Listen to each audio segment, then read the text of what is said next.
IPL auction इस बार जिस team का सबसे एवरेज गया है वो है लखनऊ सुपर जायंट्स की टीम, क्योंकि इनको जो चाहिए था वो तो इन्होंने नहीं खरीदा, बदले में कुछ और जरूर खरीद लिया। इनको चाहिए था मतीसा पथिराना जैसा तेज गेंदबाज, लेकिन इन्होंने खरीदा एनरिच नॉकिया और उस पर भी ऐसे सेलिब्रेट कर रहे थे कि मतीसा पथिराना से बेटर फास्ट बॉलर इनको मिल गया। फिर जॉस इंग्लिश जो इनको चाहिए ही नहीं था उसको खरीद लिया, और वो भी 8 करोड़ की भारी कीमत चुका करके, क्योंकि इनके पास पहले से ब्रेड्सकी बाहर बैठे हैं और इंडियन ऑप्शंस हैं। बैटिंग में इनके पास बहुत सारे प्लेयर्स थे, इनको जरूरत ही नहीं थी कि जॉस इंग्लिश को ये इतनी बड़ी कीमत चुका के खरीदते। फिर इंडियन प्लेयर्स भी जो खरीदे हैं, अच्छे खरीदे हैं, टैलेंटेड प्लेयर हैं, बट उनकी यूटिलिटी थी क्या इस टीम में? क्योंकि आपको फिनिशिंग के रोल में प्लेयर्स चाहिए थे, आपने तो उस रोल के हिसाब से प्लेयर ही नहीं खरीदे। अगर आप देखो मुकुल चौधरी के पास उतना एक्सपीरियंस नहीं है, एबिलिटी है, पावर पैक शॉट्स लगा सकते हैं, बट आपको फिनिशिंग में थोड़ा एक्सपीरियंस भी चाहिए। और इनकी फिनिशिंग इस बार भी आप देखेंगे तो पिछले साल जैसी ही नजर आएगी। पिछले साल तो तब भी डेविड मिलर थे, लेकिन इस बार वो भी इनकी टीम में आपको दिखाई नहीं देंगे। 1 बाय 1 अगर बात करें जो प्लेयर इन्होंने इस सीजन खरीदे हैं, मुकुल चौधरी बहुत ही डिस्ट्रक्टिव प्लेयर हैं, पावर पैक शॉट्स लगाते हैं, सब कुछ है उनके पास, लेकिन बहुत जल्दी है अभी उनके लिए आईपीएल। हालांकि मौका मिलेगा तो कैसा करेंगे ये इंटरेस्टिंग रहेगा देखना, लेकिन जो अभी तक उनको डोमेस्टिक क्रिकेट में खेलते हुए देखा है कि एबिलिटी पर कोई सवाल नहीं है, लेकिन जो गेम सेंस है, मैचेस फिनिश करने की जो आदत होती है ना वो, और अंडर प्रेशर खेलना, बड़े क्राउड के सामने खेलना, ये सब चीजें देखने लायक रहेंगी मुकुल चौधरी के लिए। फिर अक्षत रघुवंशी एक और बहुत ही टैलेंटेड बैट्समैन, और इस वक्त डोमेस्टिक क्रिकेट में जो कुछ चुनिंदा टैलेंटेड बैट्समैन की बात होती है उनमें से एक। एमपी-T20 लीग में बहुत अच्छा किया, impressive shots making, effortless hitting करते हैं, बहुत कमाल के बैट्समैन है, लेकिन इस टीम में खेलेंगे कहां? सबसे बड़ा सवाल जो है वो यही है। उसके बाद Naman Tiwari left arm fast bowler, अब इनके पास मोहसिन खान था, उसके बाद आकाश सिंह था, इन्होंने नमन तिवारी भी ले लिया। ठीक है, बैकअप के पॉइंट ऑफ व्यू से ठीक है, और नमन तिवारी ज्यादा आपको बैकअप के पॉइंट ऑफ व्यू से ही नजर आएंगे। जॉस इंग्लिश की बात मैंने ऑलरेडी की, इनको चाहिए नहीं था, फिर भी बाकी टीमों ने इनको चेप दिया। एनरिच नॉकिया वो वर्ल्ड क्लास फास्ट बॉलर नहीं है आज की डेट में जैसे वो पहले हुआ करते थे। उनकी फॉर्म एंड फिटनेस सब कुछ बहुत खराब रही है पिछले 2 साल में। जिस भी टीम के लिए खेले हैं बहुत सुताई हुई है, बहुत चौके छक्के पड़ते हैं, बहुत एक्सपेंसिव होते हैं, ऊपर से विकेट और नहीं मिलते फिर उनको। फिर उनके जैसा प्लेयर खिलाने के लिए आपको किसी इंडियन रिलायबल फास्ट बॉलर को बाहर छोड़ना पड़ेगा अगर आपको एनरिच नॉकिया को इस प्लेइंग 11 में खिलाना है। और मनिंदु हसरंगा आईपीएल में तो कभी सक्सेसफुल नहीं रहे, जाके आप आरसीबी से पूछ लीजिए, आप आरआर से पूछ लीजिए, लेकिन वनिंदु हसरंगा पे भी इस टीम ने बोली लगाई है। फिर भी चलो उनकी यूटिलिटी हो सकती थी, क्योंकि रवि बिश्नोई को उन्होंने छोड़ा तो उनकी यूटिलिटी कहीं ना कहीं बन जाएगी। डाउन द ऑर्डर आके थोड़ी बहुत बैटिंग भी कर सकते हैं, लेग स्पिन का ऑप्शन भी देते हैं, बट स्टिल जब आप इनकी 11 बनाएंगे ना तो जो प्रॉब्लम्स पिछले साल थी वही प्रॉब्लम आपको इस साल भी देखने को मिलेंगी। तो इन्होंने ऑक्शन में किया क्या है इस बार? कुछ भी इंप्रूवमेंट नहीं किया लखनऊ की टीम ने इस बार आईपीएल के ऑक्शन में। आप देखो ओपनर कौन से होंगे, एडन मार्करम और मिच मार्श जो कि पिछले साल थे। अब बैकअप में इनके पास मैथ्यू ब्रेड्सकी बैठे हैं, लेकिन एडन मार्करम चूंकि सीनियर प्लेयर हैं, परफॉर्मेंस भी अच्छी रही है, तो उनको ही पहले खिलाया जाएगा। बाद में अगर उनकी परफॉर्मेंस नहीं रहती देन उस केस में मैथ्यू ब्रेड्सकी जो है आ सकते हैं। मिच मार्श जो है वो दूसरे ओपनर है, फिर उनके बैकअप कह सकते हैं जॉस इंग्लिश। और मिच मार्श का बैकअप अगर जॉस इंग्लिश को खिलाना है उससे बेटर है आपके पास अश्विन कुलकर्णी बाहर बैठे हुए हैं और इंडियन प्लेयर्स बाहर बैठे हुए, उनमें से किसी को खिला सकते हैं। अक्षत रघुवंशी को ओपन करा सकते हैं,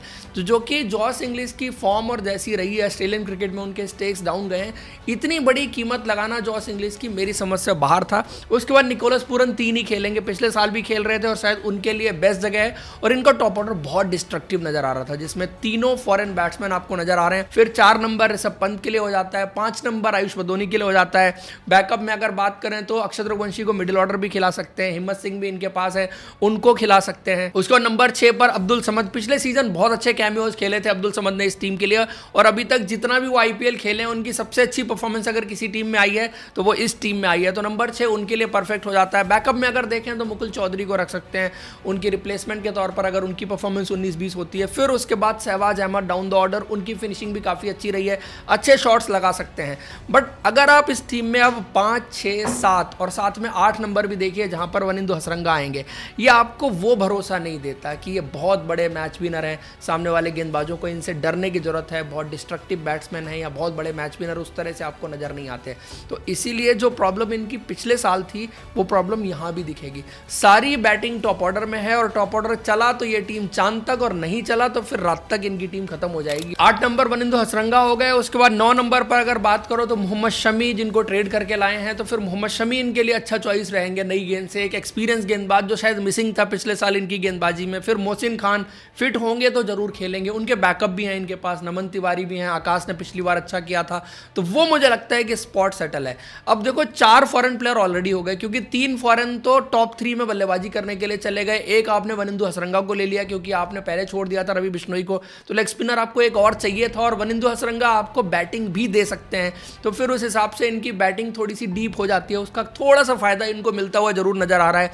देन इंडियन फास्ट बॉलर में मयंक यादव फिट रहेंगे तो वो भी खेलेंगे ही खेलेंगे। बैकअप में आपके पास आबेश खान जैसा फास्ट बॉलर बाहर हो सकता है, प्रिंस यादव हो सकते हैं, अर्जुन तेंदुलकर भी हैं। लेफ्ट आर्म फास्ट बॉलर के नमन तिवारी की बात हमने की, और 12वें प्लेयर जो है वो इस टीम में दिग्वेश राठी रहने वाले हैं। तो इस टीम में आप देखो गेंदबाजी तो मजबूत होती हुई नजर आ रही है कि लेग स्पिन डिपार्टमेंट में आपके पास 2 स्पिनर हैं, दिग्वेश राठी हैं, साथ में वनिंदु हसरंगा हैं, फिर स्पिन में शहबाज अहमद का ऑप्शन भी आपके पास है। फास्ट बॉलिंग में आप देखो तो मोहम्मद शमी है आपके पास, मयंक यादव की वो स्पीड आपको देखने को मिलेगी, मोहसिन खान है। बट फॉरेन फास्ट बॉलर जो इन्होंने खरीदा और जिस पे इतना सेलिब्रेट कर रहे थे, उसकी जगह कैसे बनाएंगे? या तो फिर वनिंदु हसरंगा को ना खिलाएं और एनरिच नोकियो को खिला लें, और अगर वनिंदु हसरंगा को नहीं खिलाएंगे तो फिर आपके पास वो स्पिनर उस क्वालिटी का बाहर बैठा नहीं है। आपके पास मणिमारन सिद्धार्थ के रूप में सिर्फ एक स्पिनर है। अगर इन्वेस्ट करना ही था तो किसी इंडियन लेग स्पिनर के ऊपर इन्वेस्टमेंट कर ली होती जो मिस्ट्री का एलिमेंट लेके आता। जैसे दिग्वेश राठी जब इस टीम में आए थे तो किसी को पता नहीं था कि वो किस तरह से गेंदबाजी करते हैं और उन्होंने सबको शॉक कर दिया था, तो वैसे ही एक प्लेयर मिसिंग था। जो बाकी प्लेयर इन्होंने खरीदे, इससे बेटर होता कि एक इंडियन लेग स्पिनर और खरीदते अपने स्क्वाड में। लेफ्ट आर्म स्पिनर ठीक है, एक शहबाज अहमद भी है, मणिमारन सिद्धार्थ भी है, वो सब कुछ ठीक है, बट लेग स्पिनर इनको कम से कम एक और खरीदना चाहिए था जिससे कि अपना कॉम्बिनेशन चेंज कर पाते।